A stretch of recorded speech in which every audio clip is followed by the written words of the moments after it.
नमस्कार, मैं पंकज कुमार महतो आप सबों का अपने YouTube चैनल कॉग्निजेंट एकेडमी में तहे दिल से स्वागत करता हूं। आज के इस स्पेशल वीडियो में हम लोग चर्चा करेंगे force on a moving charge particle in magnetic field की, जिसको हम लोग लॉरेंज फोर्स के नाम से भी जानते हैं। लॉरेंज फोर्स का जहां तक सवाल है, ये एग्जामिनेशन पॉइंट ऑफ व्यू से काफी इंपॉर्टेंट टॉपिक है। यहां से सवाल आपके एमसीक्यूज में भी रहते हैं, शॉर्ट क्वेश्चंस में रहेंगे, तो ये बेहद इंपॉर्टेंट है। तो आज हम लोग चर्चा करेंगे लॉरेंज फोर्स की। यहां से किसी भी तरह का क्वेश्चन अगर अराइज होता है तो आपके एग्जामिनेशन में छूटेंगे नहीं। आप इस वीडियो को पूरा देखिए। हम लोग देखेंगे force on a moving charge particle, force on A moving charge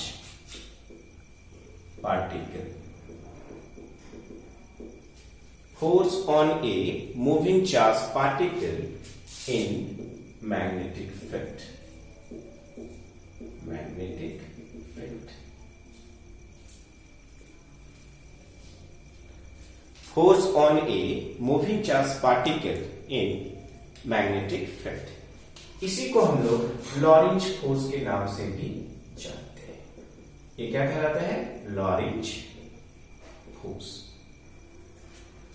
अब आप यहां पर देखो, ये लॉरेंज फोर्स को अगर हम लोगों को मेमोराइज करना है, इसको याद करना है, ऐसा एक बार पढ़ेंगे कि ये जिंदगी भर आपके दिमाग में रह जाएगा। लेकिन लॉरेंज फोर्स को हम लोग पढ़ेंगे कैसे? अगर कोई भी बच्चा लॉरेंज फोर्स को पढ़ने के और वो स्टार्ट करेगा उसका स्टेटमेंट से, लॉरेंज फोर्स पढ़ेगा, स्टार्ट करेगा कहां से? उसके स्टेटमेंट से, तो कभी भी वो उसके दिमाग में रहेगा ही नहीं रहेगा। थोड़ी दिनों के बाद जो है वो चला जाएगा, परमानेंटली चला जाएगा, फिर से उसको दोबारा पढ़ना होगा। यहां पर लॉरेंज फोर्स में हम लोग क्या करते हैं, सबसे पहले इसके डायग्राम पे कंसर्न करते हैं। डायग्राम देखेंगे, डायग्राम समझेंगे, उसके बाद इसके स्टेटमेंट के अगर हम लोग चर्चा करेंगे तो वो हमेशा के लिए आपके दिमाग में बैठ जाएगा। तो डायग्राम में क्या है देखिए। सबसे पहले आपको क्या करना है कि इसके कोऑर्डिनेट्स जो है, 3 कोऑर्डिनेट्स जो है, इसको हम लोग बनाएंगे। 3 एक्सिस भी बोल सकते हैं। एक्स एक्सिस हो गया, वाई एक्सिस हो गया और ये जेड एक्सिस हो गया। अब यहां पर हम लोगों को क्या करना है, सबसे पहले जो मैग्नेटिक फील्ड है उसको एक एक्सिस में रखना है, और दूसरे एक्सिस में हम लोगों को क्या रखना है, वेलोसिटी को रखना है, और तीसरा जो है वो हमारा वेलोसिटी है, उसको कैसे रखेंगे ये हम लोगों को देखना है। तो अभी देखो इसमें, इस डायग्राम में क्या क्या आएगा, ये सारी चीजें हम लोगों को इस टॉपिक से ही मिल जा रही है, राइट। तो यहां पर देखो, force on a moving charge particle, बार बार मैं इस टॉपिक को रिपीट कर रहा था ताकि आपके दिमाग में ये बैठ जाए। तो पहली बात हो गई force on a moving charge particle. अगर एक चार्ज पार्टिकल मूव कर रहा है तो उसके पास क्या होगा, वेलोसिटी होगा, राइट। अब यहां पे देखिए ये कहां मूव कर रहा है, इन मैग्नेटिक फील्ड। तो तीसरा जो है वो हो गया हमारा मैग्नेटिक फील्ड। तो आपको क्या करना है, सबसे पहले एक एक्सिस में मैग्नेटिक फील्ड को रखते हैं। सपोज करो आपने और चुन लिया कि ये वाई एक्सिस में हम मैग्नेटिक फील्ड को रखेंगे। वाई एक्सिस में क्या हो गया, मैग्नेटिक फील्ड हो गया। नाउ अब मान लो कि एक चार्ज पार्टिकल जो है वो मूव कर रहा है। मूव कर रहा है दैट मीन्स उसके पास क्या है, वेलोसिटी है। अभी वेलोसिटी है तो ये चार्ज पार्टिकल जो है एक स्पेसिफिक डायरेक्शन में इस तरह से ये मूव कर रहा है। मान लो कि वो चार्ज पार्टिकल जो है वो भी वेलोसिटी से मूव कर रहा है, making an angle theta with the direction of B. ये आपका B है, मैग्नेटिक फील्ड इंडक्शन है, और इसके साथ थीटा एंगल बनाते हुए ये चार्ज पार्टिकल मूव कर रहा है, राइट। तो यहां पर हम लोग क्या करेंगे, ये जो आपका वेलोसिटी है it can be resolve into 2 components. अब यहां पर देखिए, जिसके साथ ये थीटा होगा, ये कंपोनेंट क्या होगा, V cos थीटा, और दूसरा होगा हम लोगों का V sin थीटा। तो एक कंपोनेंट जो है हमारा क्या हो गया, V cos थीटा, जिसके साथ एंगल थीटा होगा, और दूसरा क्या हो जाएगा, V sin थीटा। अब एक और कैरेक्टर था हमारा क्या, फोर्स था। अब फोर्स को कहां पे रखेंगे? तो ये जो फोर्स है ये मैग्नेटिक फील्ड के हमेशा क्या होगा? परपेंडिकुलर होगा। तो एक बचा हुआ हमारा यहां पर है, यहां पर हम लोग डालेंगे फोर्स, राइट? तो यहां पर देखिए force on a moving charge particle in magnetic field, इसकी बात हो रही। फोर्स हमने रखा जेड एक्सिस में, moving in magnetic field, move कर रहा है ये चार्ज पार्टिकल, दैट मीन्स उसके पास क्या है? वेलोसिटी है। तो यहां पर देखो ये जो वेलोसिटी है ना वो मैग्नेटिक फील्ड के साथ कितना एंगल बना रहा है? थीटा बना रहा है। तो अगर ये एंगल थीटा बना रहा है that means it can be resolve into two components. एक कंपोनेंट हो गया v cos थीटा और दूसरा कंपोनेंट हो जाएगा v sin थीटा। और आप देख रहे हो कि मैग्नेटिक फील्ड जो है वो हमने ऑलरेडी कहां पे रखा है? y एक्सिस पे। तो ये डायग्राम जो है ये आपको ध्यान में रखना है। फोर्स जेड एक्सिस में on a moving charge particle, charge move कर रहा है, इसकी एक वेलोसिटी है, कहां मूव कर रहा है? In uniform magnetic field. तो मैग्नेटिक फील्ड को हम लोग कहां रखे? y एक्सिस में। ये जो वेलोसिटी है चार्ज पार्टिकल के साथ वो क्या है? थीटा एंगल बनाते हुए मूव कर रहा है। पार्टिकल जो है वो मैग्नेटिक फील्ड के साथ थीटा एंगल पे मूव कर रहा है। तो यहां पर हम लोग थीटा रखेंगे और इस तरह से देखा जाए तो जो वेलोसिटी है इसके पास दो कंपोनेंट होंगे। एक कंपोनेंट जो है वो हमारा v cos थीटा होगा और दूसरा कंपोनेंट जो है वो v sin थीटा होगा। ठीक है, अब ये डायग्राम जो है आपका क्लियर हो गया। अब आते हैं स्टेटमेंट पे। स्टेटमेंट क्या है? Simple, it states that the force on a moving charge particle in magnetic field is directly proportional to the magnitude of the charge। तो ये जो फोर्स है वो डायरेक्टली प्रोपोर्शनल होगा किस पर? मैग्नीट्यूड ऑफ चार्ज पर। दूसरा क्या है?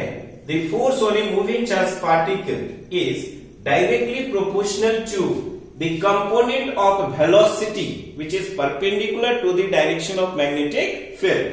तो यहां पर ये जो v cos थीटा हम लोग यहां पर दिखा रहे हैं, ये जो v cos थीटा यहां पर है, ये जो v cos थीटा है इसको हम लोगों को नहीं लेना है। लेना किसको है? जो मैग्नेटिक फील्ड के साथ परपेंडिकुलर डायरेक्शन में हो। तो वह कंपोनेंट क्या होगा? v sin theta. तो f जो है वह डायरेक्टली प्रोपोर्शनल होगा किसका? v sin थीटा का। तीसरा जो है आप देख रहे हो यहां पर फोर्स जो है वो डायरेक्टली प्रोपोर्शनल होगा strength of the magnetic field का। अब यहां पर देखो ये जो लॉ है ना इसको हम लोग ऐसे नहीं याद करेंगे, इसका जो फाइनल रिजल्ट होगा उस फाइनल रिजल्ट के इक्वेशन को सिर्फ याद रखेंगे। पूरा का पूरा लॉ जो है आपको ऑटोमेटिक याद हो जाएगा, जिसको आप कभी नहीं भूलेंगे। चीजें क्या होती है कि आप पढ़ते हो भूल जाते हो, भूलना बड़ा आसान हो जाता है। यहां पर अगर आप इस पूरे वीडियो को देखोगे भूलना नामुमकिन होगा। यहां पे देखिए ये फोर्स जो है directly proportional to magnitude of charge हो गया, force directly proportional to component of velocity perpendicular to the direction of magnetic field. और यहां पर देखिए फोर्स जो है वो डायरेक्टली प्रोपोर्शनल टू हम लोग देख रहे हैं तो strength of the magnetic field है। अभी यहां पर क्या है ना, अभी यहां पर हम लोग देख रहे हैं जितने भी डिपेंडेंसी है, हो सकता है एक चीज यहां पर आप भूल जाओ कि क्या है? Force directly proportional to component of velocity perpendicular to the direction of magnetic field. यहां पर ये हो सकता है कि आप भूल जाओ। तो यहां पर क्या करना है? फोर्स डायरेक्टली प्रोपोर्शनल टू आप जो है v sin थीटा लिख लेंगे। डायग्राम में क्लियर है कि वो मैग्नेटिक फील्ड के परपेंडिकुलर है, कोई प्रॉब्लम नहीं होगी। अब यहां पर देखिए ऑन कॉम्बिनेशन, अगर इसको हम लोग क्या करते हैं? कंबाइन करते हैं। तो कंबाइन करने से क्या हो जाएगा? तो f directly proportional to q v b sin theta हो जाएगा। f is directly proportional to q v b sin theta. जब भी इस डायरेक्टली प्रोपोर्शनल को हम लोग हटाएंगे इज इक्वल टू के बाद हमेशा एक प्रोपोर्शनलिटी कांस्टेंट k आएगा। तो आप यहां पर देखो क्या लिख सकते हो? f is equal to k q v b sin theta. ये हो गया हमारा इक्वेशन नंबर 1। लेकिन यहां पर क्या है कि here k is equal to 1। यहां पर k कितना के बराबर होगा? 1 के बराबर होगा। तो आप यहां पे देखो ये जो इक्वेशन 1 है वह हमारा क्या हो जाएगा? तो simple f is equal to q v b sin theta. ये आपको याद रखना है, F is equal to Q V B sine theta, right. अब यहीं से स्टेटमेंट को याद करेंगे, कैसे? तो यहां पर देखो, it states that force on a moving charge particle is directly proportional to the magnitude of the charge, directly proportional to component of velocity, perpendicular to the direction of magnetic field, that is F directly proportional to V sin theta, या फिर directly लिख सकते हैं force on a moving charge particle in magnetic field is directly proportional to V sin theta, and force on a moving charge particle is also directly proportional to the strength of the magnetic field। यानी कि अगर आप ये याद रखते हो, F is equal to Q V B sin theta, F is equal to Q V B sin theta, तो ये पूरा का पूरा लॉ जो है आपको याद हो जाएगा। डायग्राम जरूरी है, मैंने पहले भी कहा डायग्राम के जरिए ही आपको इसको एक्सप्लेन करना है। तो सबसे पहले जो है आप डायग्राम को बना लो, एंड देन आफ्टर ये इस इक्वेशन को आपने दिमाग में रखो, और दिमाग में रखने के बाद जो है उसको सेपरेटली अलग अलग जो है हम लोग कर देंगे, तो क्या हो जाएगा, पूरा का पूरा लॉ कंप्लीट हो जाएगा। अब देखिए यहां पर किस किस तरह से क्वेश्चन जो है आपसे पूछा जा सकता है। अगर सिंपल पूछ दिया कि स्टेट जो है लॉरेंज लॉ या लॉरेंज फोर्स को एक्सप्लेन करिए, आपको पूरा का पूरा डायग्राम सहित इसको लिख देना है। अब यहां पर देखो एक सवाल जो है, समटाइम्स ये लॉरेंज फोर्स को वेक्टर फॉर्म में रिप्रेजेंट करने के लिए बोलता है, तो वेक्टर फॉर्म में कैसे रिप्रेजेंट करेंगे, that is very much important. यहां पर देखो अगर किसी को हम लोगों को वेक्टर फॉर्म में रिप्रेजेंट करना हो तो इन वेक्टर फॉर्म हम लोग क्या करेंगे, तो फोर्स है, फोर्स के ऊपर भी हम लोग वेक्टर का सिंबल लगा देंगे। तो F इज इक्वल टू क्या हो जाएगा, तो Q into V cross B होगा, इसको ध्यान रखेंगे। F इज इक्वल टू क्या हो जाएगा, Q into V cross B, and that is equation number 3। तो यहां पर जो A क्रॉस B है, A cross B is equal to क्या होता है, AB sine theta n cap. तो यहां पर ये साइन थीटा जो है अंडरस्टूड है, V क्रॉस B के साथ जो है वह आपका साइन थीटा भी यहां पर इन्वॉल्व है। तो वेक्टर फॉर्म में हम लोग रिप्रेजेंट कैसे करते हैं, तो F is equal to Q into V cross B। और जहां तक सवाल है फोर्स के डायरेक्शन का, तो force is always perpendicular to the direction of what, magnetic field. तो यहां पर देखो ये जो मैग्नेटिक फील्ड है इसके साथ परपेंडिकुलर डायरेक्शन में ये हम लोगों का फोर्स है, राइट। अब यहां पर देखो ये तो हो गया वेक्टर फॉर्म में कैसे हम लोग रिप्रेजेंट करेंगे, राइट। स्पेशल केसेस क्या है, यहां पर कुछ सवाल जो है आपसे पूछे जाते हैं, एमसीक्यूज के लिए भी, इंपॉर्टेंट कॉम्पिटिटिव एग्जामिनेशंस के लिए भी उतना ही है। कहेगा if A charge particle is at rest in magnetic field, अगर एक चार्ज पार्टिकल मैग्नेटिक फील्ड में क्या है, रेस्ट में है, तो what will be the force. यहां पर देखो F इज इक्वल टू क्या है, QVB साइन थीटा। पहला केस हमने क्या कहा कि अगर एक चार्ज पार्टिकल मैग्नेटिक फील्ड में रेस्ट में है, फोर्स क्या होगा, माफ कीजिएगा। यहां पे देखिए अगर V जो है ये आपका 0 है, तो अगर V 0 होगा देन ऑब्वियसली फोर्स F का वैल्यू 0 होगा। दूसरा जो है अगर हम लोग यहां पर देखें, if the charge particle moving along the direction of magnetic field, if the charge particle moving along the direction of magnetic field, तो अगर डायरेक्शन ऑफ मैग्नेटिक फील्ड में ये चार्ज पार्टिकल मूव करेगा या उसके अपोजिट डायरेक्शन में move करेगा, तो यहां पर देखिए अगर ये along the direction of move करेगा तो थीटा 0 डिग्री होगा, अपोजिट डायरेक्शन में मूव करेगा तो थीटा कितना होगा, 180 डिग्री। तब के केस में बोलेगा कि फोर्स कितना होगा, तो force F is equal to QVB sine 0 degree, और साइन 0 डिग्री का वैल्यू कितना होता है, 0। कहने का मतलब there is no any force will be experienced if the charged particle moving either along the direction of magnetic field or opposite to the direction of magnetic field। बात समझ में आ रही है, अगर चार्ज पार्टिकल मूव करेगा along the direction of magnetic field, magnetic field के direction में, तब के केस में फोर्स 0 होगा। अगर उसके अपोजिट डायरेक्शन में भी मूव करेगा तब भी हम लोग देखते हैं कि F का वैल्यू जो है वो कितना होगा, 0 होगा। अब यहां पे देखिए थर्ड केस, आपसे पूछा जा सकता है if the charged particle moving perpendicular to the direction of magnetic field, ये जो थीटा है ना, इसकी बात हो रही है, जरूरी थोड़ी है कि यही थीटा जो है या इसी डायरेक्शन में मूव करेगा, हो सकता है ये बी की तरफ मूव करे, हो सकता है बी के अपोजिट डायरेक्शन में जाए, हो सकता है इससे परपेंडिकुलर डायरेक्शन में भी ये मूव कर सकता है।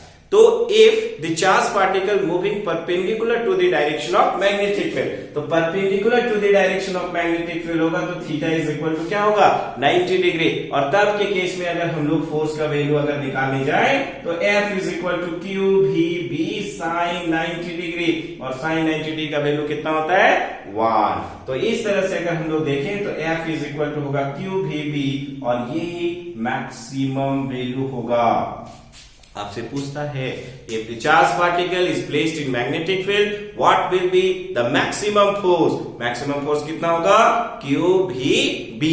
आपसे ये भी पूछा जाता है कि अगर सपोज करिए एक चार्ज पार्टिकल मैग्नेटिक फील्ड में है और इसके पास एक्सर्ट कर रहा है मैक्सिमम फोर्स, तो what will be the direction of motion of the charge particle. तो चार्ज पार्टिकल जो है वह मैग्नेटिक फील्ड के परपेंडिकुलर डायरेक्शन में मूव करेगा, तो यहां पर थीटा का वैल्यू जो है वह 90 डिग्री होगा, राइट। अब देखिए एक खास सवाल जो है अक्सर जो एग्जामिनेशंस में पूछा जाता है ऑब्जेक्टिव में, बहुत ही ज्यादा इंपॉर्टेंट है, आपको एकदम से ध्यान देना है।